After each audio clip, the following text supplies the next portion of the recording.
हम लोग पढ़ेंगे TNM स्टेजिंग या TNM क्लासिफिकेशन। TNM में हम लोग समझेंगे कि ट्यूमर यानी T का मतलब हो गया ट्यूमर, N का मतलब लिम्फ नोड्स और M का मतलब मेटास्टेसिस। यानी ट्यूमर शुरुआती स्टेज में छोटा रहेगा और बाद में बढ़ता जाएगा। उस ट्यूमर की साइज कितनी रहेगी तो कौन सा स्टेज बोलेंगे, और कितनी लिम्फ नोड्स इन्वॉल्व होगी तो कौन सा स्टेज बोलेंगे, और मेटास्टेसिस कौन सी स्टेज में होगा, ये आज हम लोग पढ़ने वाले हैं। और इसके बाद में हम लोग समझेंगे कि TNM क्लासिफिकेशन की क्या क्या बाउंड्रीज है या क्या क्या लिमिटेशन है, या फिर कौन कौन से कैंसर्स के अंदर TNM क्लासिफिकेशन का यूज नहीं किया जा सकता, उसके बारे में हम लोग पढ़ेंगे। और पढ़ेंगे कि क्या बायोप्सी से TNM क्लासिफिकेशन किया जा सकता है या नहीं किया जा सकता, अगर TNM क्लासिफिकेशन करना है तो उसके लिए कौन कौन से इन्वेस्टिगेशन की जरूरत पड़ेगी, वो सारी चीजें हम लोग पढ़ने वाले हैं। शुरू करते हैं हम लोग TNM क्लासिफिकेशन।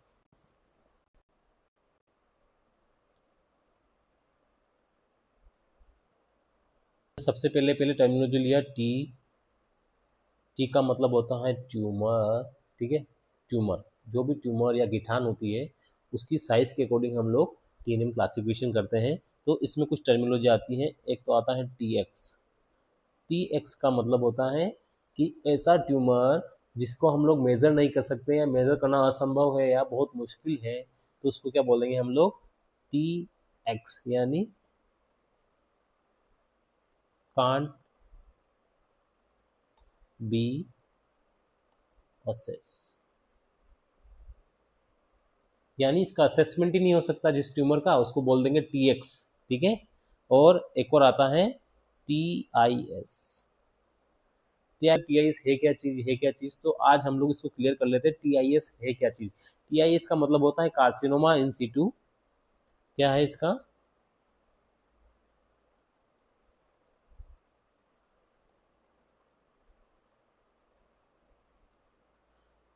ठीक है, कार्सिनोमा इन सीटू।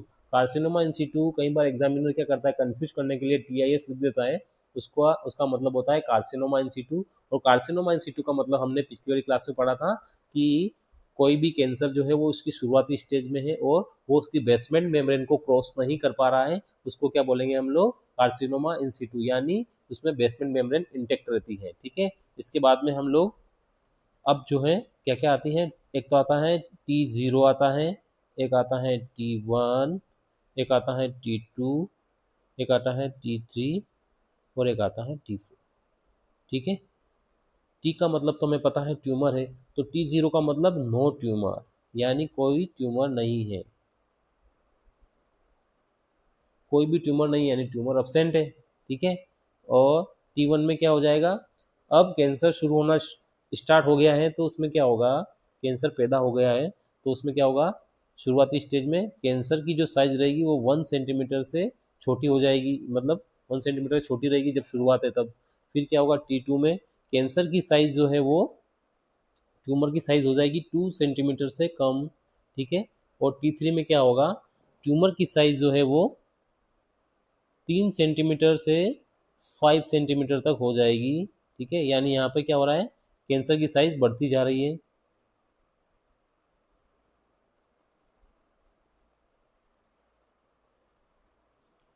और T4 में क्या होगा, ट्यूमर की साइज जो कितनी हो जाएगी, मोर देन 5 सेंटीमीटर, ठीक है।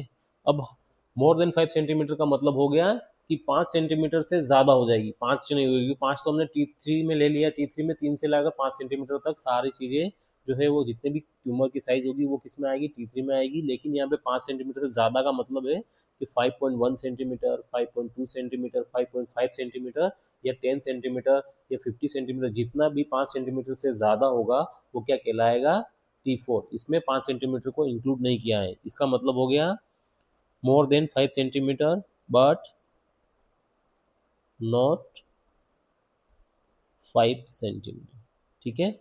तो ये हो गया अपना टी की बात। अब हम लोग बात करते हैं एम की।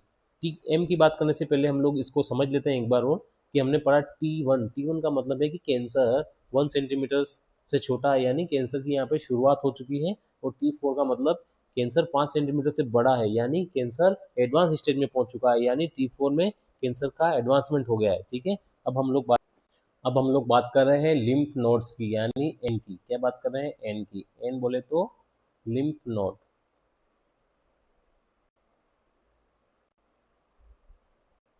मैं जहाँ पे भी लिम्फ नोड लिखूंगा वहाँ पे क्या लिखूंगा, LNS।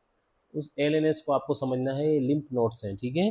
अब इसमें हम लोग पढ़ेगा आएगी N0 में क्या होगा, नो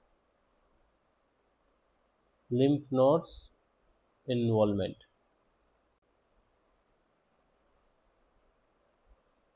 यानी जैसे अपनी लिम्फ नोड्स हैं, ये सारी की सारी लिम्फ नोड्स क्या रहेगी, इंटेक्ट रहेगी, यानी इनमें किसी में भी कैंसर फैलेगा नहीं, उसको बोलेंगे हम लोग N0।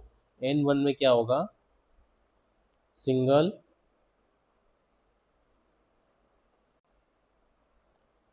Lymph nodes involve.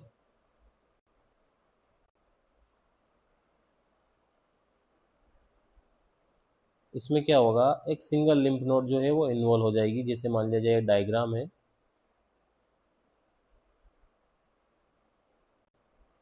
तो उसके अंदर क्या होगा, जैसे मान लिया जाए सिंगल लिम्फ नोड है, इसके अंदर कैंसर हो गया, बाकी सारी लिम्फ नोड जो है वो इंटेक्ट है। और N2 में क्या होगा,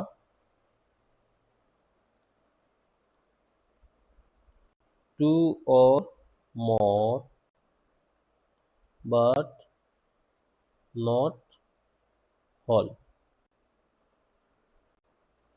इसमें क्या होगा, दो या उससे ज़्यादा लिम्फ नोड जो है वो इन्वॉल्व हो जाएगी, लेकिन सारी लिम्फ नोड इसमें इन्वॉल्व नहीं होगी। जैसे मान लिया जाए ये एक लिम्फ नोड इन्वॉल्व हो गई, दो दो लिम्फ नोड हो गई, या मोर यानी दो से ज़्यादा लिम्फ नोड इसमें इन्वॉल्व हो गई है।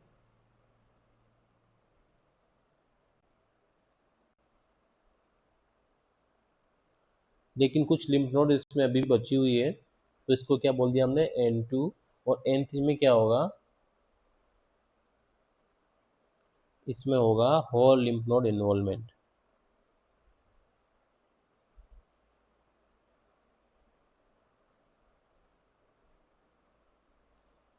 यानी इसमें क्या होगा, जितनी भी ये लिम्फ नोड्स बनेगी वो सारी की सारी कैंसर से ग्रसित हो जाएगी, ठीक है।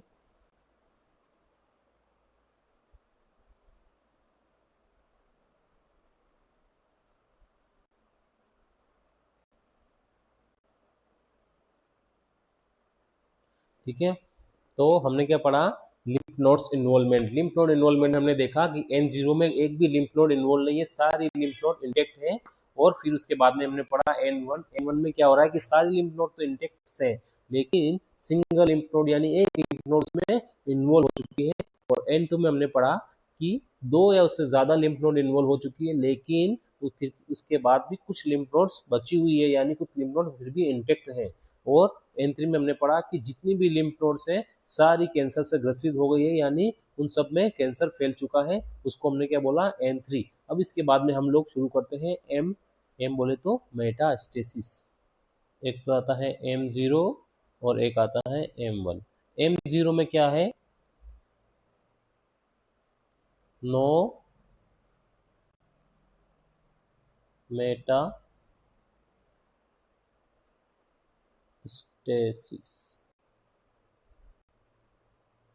यानी इसमें कोई मेटास्टेसिस नहीं हो रहा है, यानी कैंसर जहाँ पे पैदा हुआ है वो वहीं पे है, या फिर कैंसर पैदा ही नहीं हुआ है, मतलब वो जहाँ पे है वहीं का वहीं है, वो कहीं पे भी ब्लड या लिम्फ के द्वारा डिस्टेंट ऑर्गन यानी दूर वाले ऑर्गन के अंदर फैल नहीं रहा है, उसको क्या बोलेंगे हम लोग, M0। और M1 में क्या होगा,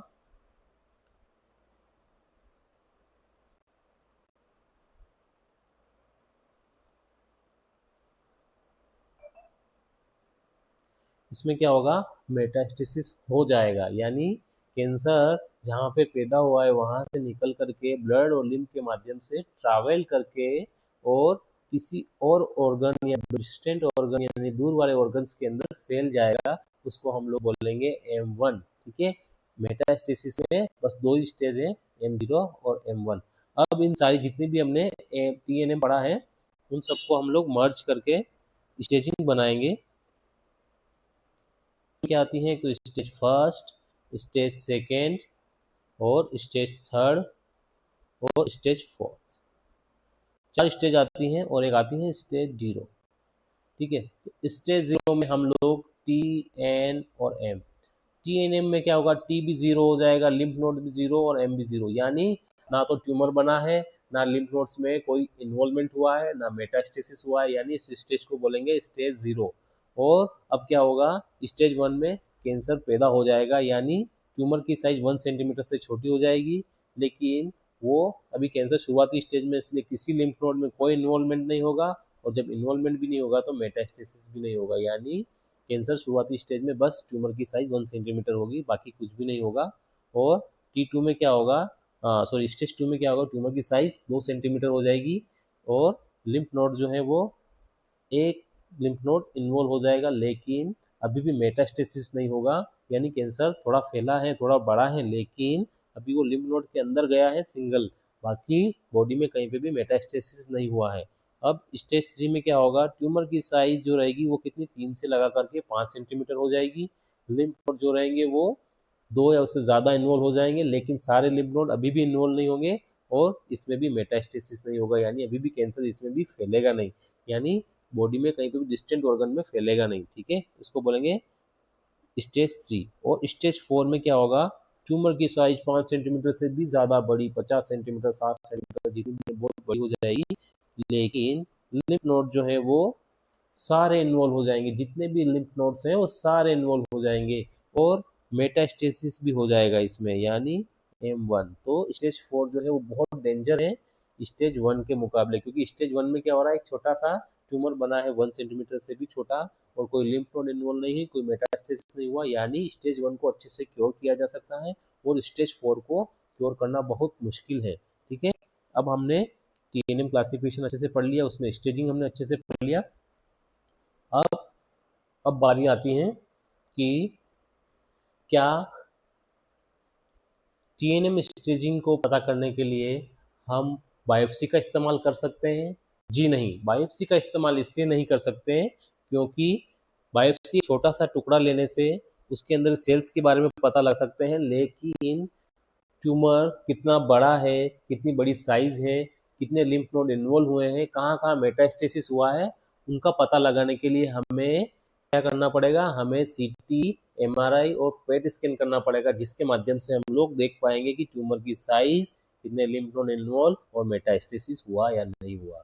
ठीक है, और उसके बाद में एक चीज़ हमारे सबके दिमाग में आ रही होगी कि क्या ये सारे बॉडी के जितने भी कैंसर हैं उन सब के लिए एप्लीकेबल है? जी नहीं, ये कुछ ऐसे बॉडी के ऐसे कैंसर्स हैं, जैसे ब्रेन का कैंसर हो गया, स्पाइनल कॉर्ड का कैंसर हो गया, या फिर अपने ब्लड का कैंसर हो गया, उन सब के अंदर जो है ये जो है एप्लीकेबल नहीं होता है TNM स्टेजिंग, क्योंकि जैसे ब्रेन के ट्यूमर है, ब्रेन के ट्यूमर में क्या होता है कि ना तो ब्लड ब्रेन बैरियर होता है, तो ब्लड के ना कांटेक्ट में नहीं होता है, ब्लड के अंदर तो ब्रेन के अंदर ब्लड सप्लाई अच्छी होती है, लेकिन उसके अंदर एक बैरियर होता है, तो उससे मेटास्टेसिस होना तो संभव नहीं होता है, यानी मेटास्टेसिस बहुत कम होता है।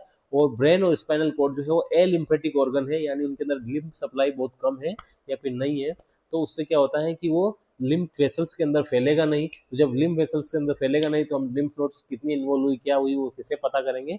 इसलिए ब्रेन और स्पाइनल कॉर्ड में तो ये नोट एप्लीकेबल है। और इसके अलावा जो ब्लड कैंसर है, ब्लड कैंसर में क्या होता है कि ट्यूमर की साइज कितनी है, कितने लिम्फ में गया है, और कितना शुरुआती स्टेज है, उसका भी पता नहीं लगा पाएंगे, ट्यूमर को मेजर नहीं कर पाएंगे ट्यूमर है या नहीं है। तो इसलिए हमारे जितने भी ब्लड के कैंसर हैं, ल्यूकेमिया हो गया, ML हो गया, जितने भी ब्लड के कैंसर है उनके अंदर भी TNM क्लासिफिकेशन अप्लीकेबल नहीं है। हमने आज बहुत अच्छे तरीके से पढ़ लिया है, TNM क्लासिफिकेशन बहुत सरल भाषा में समझा है।